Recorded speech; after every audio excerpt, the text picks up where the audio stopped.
நெல் அறுவடை சிறு அளவில் ஆரம்பிக்கப்பட்டுள்ளது. பொதுவான நிலையில் நெல் அறுவடை ஆரம்பிக்கப்படாத பின்னணியில் உத்தரவாத விலையை வழங்க அரசாங்கம் நடவடிக்கை எடுத்துள்ளது. எனினும் சில விவசாயிகள் அரச களஞ்சியங்களுக்கு நெல்லை வழங்காமல் தனியார் துறையினருக்கு வழங்குவதாக பாதிக்கப்பட்ட மக்கள் குரல் அமைப்பு சுட்டிக்காட்டியுள்ளது.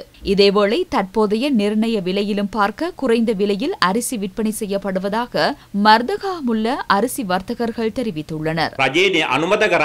120 ரூபாவுக்கு நெல்லை கொள்வன செய்ய அரசாங்கம் தீர்மானித்தது. இப்போது ஆலை உரிமையாளர்களும் வர்த்தகர்களும் இணைந்து 125 முதல் 130 ரூபாவுக்கு நெல்லை கொள்வன செய்கின்றனர். பரவாயில்லை, நீங்கள் அவர்களுக்கு கொடுங்கள். ஆனால் விவசாயிகளே, இன்று நான் உங்களுக்கு ஒரு விடயத்தை கூறுகிறேன். உங்களுக்கு நீர் இல்லை, உங்களுக்கு உரம் இல்லை, பயிர் சேதத்துக்கு நஷ்டஈடு இல்லை. அரசாங்கம் சகலவற்றையும் நிறுத்த வேண்டும். காரணம், இந்த நாட்டின் அப்பாவி மக்களின் வரிப்பணத்தில் இருந்துதான் இந்த நீர்ப்பாசன திட்டங்கள் இயக்கப்படுகின்றன. 50 ஆண்டுகளுக்கு பின்னர் மின்னேறிய விவசாய குடியேற்றத்தில் 4600 ஏக்கர் வயல் நிலங்களுக்கு 2 போகங்களிலும் நீரை வழங்கும் நடவடிக்கைகள் ஆரம்பிக்கப்பட்டுள்ளன. நாம் எமது உற்பத்திகளை அரசாங்கத்தின் நிர்ணய விலையின் கீழ் விற்பனை செய்கின்றோம். வெள்ளை பச்சை மற்றும் நாடு அரிசி மட்டுமே உள்ளன. சம்பா அரிசி இன்னும் வரவில்லை. கீரி சம்பா இல்லை. மழை காரணமாக அறுவடையின் போது ஈரமான நெல்லே எமக்கு கிடைக்கிறது. இன்னும் பல பகுதிகளில் ஈரமான நெல் இருப்பதனால் குறைந்த விலையில் எமக்கு நெல் கிடைக்கிறது. அதனால் தற்போது உற்பத்தி செய்யப்படுகின்ற நெல்லுக்கு கிடைக்கும் விலைக்கமைய வெள்ளை பச்சை மற்றும் நாடு அரிசி ஆகியவற்றை நிர்ணய விலைக்கு உட்பட்டு வர்த்தக விலைக்கு விற்பனை செய்ய முடியும். 2025 பெரும்போகத்தில் 30 லட்சம் மெட்ரிக் டன் அதிகரித்த அறுவடை கிடைக்கும் என நாம் நம்புகிறோம். அதனூடாக நாட்டுக்கு தேவையான அறுவடை இம்முறை கிடைக்கும் நிலையில் எதிர்வரும் 6 மாதங்களுக்கு போதுமான அரிசி கிடைக்கும் என நம்புகிறோம். நாடு එහෙම ගැටලුවක් නැද්ද? නාඩු ගන්න තියෙනවා. පාර්ලිමේන්තුවට දෙන්න පුළුවන්. පාර්ලිමේන්තුවට දෙන්න පුළුවන්. නාඩු 227 විතර 25යි. පාර්ලිමේන්තුවට පල්ලෙහෙන් තියෙනවා. රුපියල් 2-3ක් වගේ. පාර්ලිමේන්තුවට අඩුවෙන් රුපියල් 2-3ක්. ඒ කියන්නේ මරදගහ මුලින් පාර්ලිමේන්තුවට අඩුවෙන් ගන්න පුළුවන්.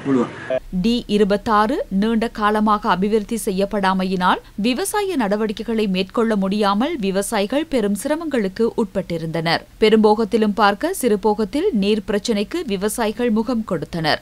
உரிய முறையின்றி நீர் விநியோகிக்கப்பட்டமையே இதற்கான காரணமாகும்.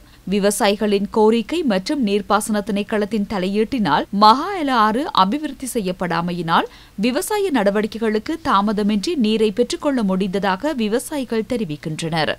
நெல்லுக்கு நியாயமான உத்தரவாத விலை அறிவிக்கப்பட்டமை தொடர்பில் பிரதி அமைச்சர் நாமல் கருணாரத்னவுக்கு நன்றி தெரிவிப்பதாக இலங்கை தேசிய விவசாய அமைப்புகளின் ஒன்றியம் தெரிவித்துள்ளது. மக்கள் தொடர்பிலும் நாம் சிந்திக்க வேண்டும். எமது உற்பத்தி செலவுகளுக்கு ஈடாகி 10 ரூபாவது எமது கைக்கு லாபமாக வருகிறது என்றால் அது தொடர்பில் நாம் மகிழ்ச்சி அடைகின்றோம். நுகர்வோருக்கும் விவசாயிக்கும் பாதிப்பு ஏற்படாத வகையில் விலையை கொண்டு வந்தமைக்கு பிரதி அமைச்சர் நாமல் கருணாரத்னவுக்கு நாம் நன்றி தெரிவிக்கின்றோம். யாராவது எதிர்காலத்தில் அரிசி விலையை அதிகரிப்பதை நோக்காக கொண்டிருந்தால் அதற்கு நாங்கள் ஒருபோதும் இடமளிக்க மாட்டோம். எதிர்வரும் பண்டிகை காலத்தை இலக்கு வைத்து அரிசி தொகையை பதுக்கி வைத்துள்ள வர்த்தகர்களை தேடி நுகர்வோர் அதிகார சபை புறக்கோட்டை பழைய யோன் வீதியில் விசேட சுற்றி வளைப்பை மேற்கொண்டது.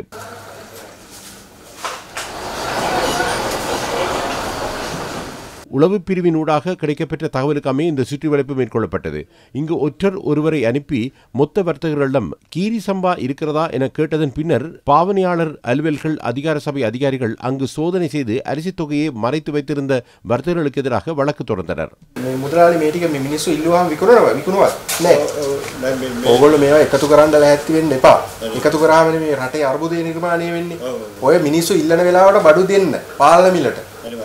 හරිද මේ තියාගෙන නැහැ කියන්න එපා.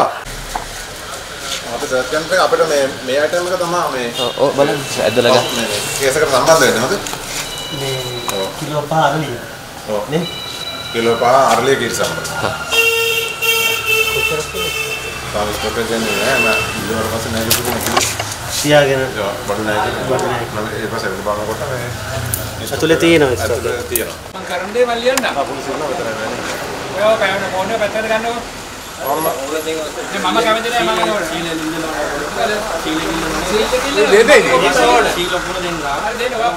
2024-2025 பெரும்போகத்தில் வெள்ளத்தினால் சேதமடைந்த பயிர்களுக்கு நஷ்டஈடு வழங்கும் செயல்பாடு துரிதப்படுத்தப்பட்டுள்ளது. அதற்கமைய புலனறுவை மாவட்ட விவசாயிகள் 6239 பேருக்கு 9067.4 ஏக்கருக்கு 114 மில்லியன் ரூபாய் விடுவிக்கப்பட்டுள்ளது. வவுனியா, முல்லைத்தீவு, திருகோணமலை ஆகிய மாவட்டங்களுக்கும் பயிர் சேதத்துக்கான நஷ்டீட்டை செலுத்த 70 மில்லியன் ரூபாய் விவசாயிகளின் வங்கிக் கணக்குகளுக்கு வைப்பிலிடப்பட்டுள்ளது. அம்பாறை மாவட்டத்துக்கு பயிர் சேதத்துக்காக 122 மில்லியன் ரூபாய் தற்போது விவசாயிகளின் வைப்பில் இடப்பட்டுள்ளதாக விவசாய மற்றும் கமநல காப்பீட்டு சபை